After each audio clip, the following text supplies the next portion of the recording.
ফের রবিবার যান নিয়ন্ত্রণ দ্বিতীয় হুগলি সেতুতে।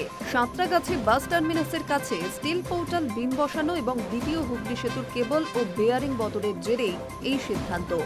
রবিবার হাওড়ায় দিনভর কড়া ট্রাফিক নিয়ন্ত্রণের বন্দোবস্ত। হাওড়া সিটি পুলিশের তরফেও এই মর্মে বিজ্ঞপ্তি জারি। সাঁতরাগাছি স্টেশনে পৌঁছানোর ক্ষেত্রে ঘুরপথের বিকল্প ব্যবস্থা করা হয়েছে।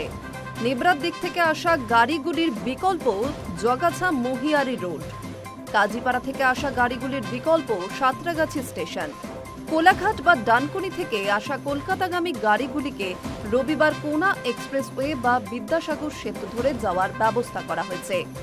ওই গাড়িগুলির বিকল্প ধুলাগড় নিবরা সলভ হয়ে বিবেকানন্দ সেতু। আবার কোলাঘাটে যাওয়া গাড়িগুলির বিকল্প হিসেবে Kazipara GT road Andul road হয়ে 16 নম্বর জাতীয় সড়ক। ডানকুনিগামী গাড়িগুলির বিকল্প কাজীপাড়া থেকে বালি, কলকাতা থেকে হাওড়াগামী গাড়ির বিকল্প দ্বিতীয় হুগলি সেতুর বদলে হাওড়া ব্রিজ অথবা নিবেদিতা সেতু। প্রসঙ্গত, গত রবিবার বিদ্যাসাগর বা দ্বিতীয় হুগলি সেতুতে যান চলাচল সম্পূর্ণ বন্ধ ছিল। হাওড়া সাঁতরাগাছির বিভিন্ন এলাকার সঙ্গে শহর কলকাতার সড়ক পথে যোগাযোগের অন্যতম মাধ্যম এই সেতু। এছাড়া রাজ্যের প্রশাসনিক ভবন নবান্নের জেরে এই সেতু যথেষ্ট গুরুত্বপূর্ণ।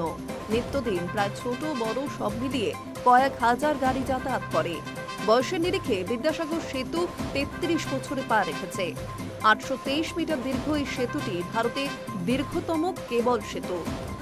ফলে সেতু নির্মাণের কাজে ব্যবহৃত stay cable, holding down cable, deck slab, expansion joint প্রভৃতি বদলের প্রয়োজন পড়েছে। High News network.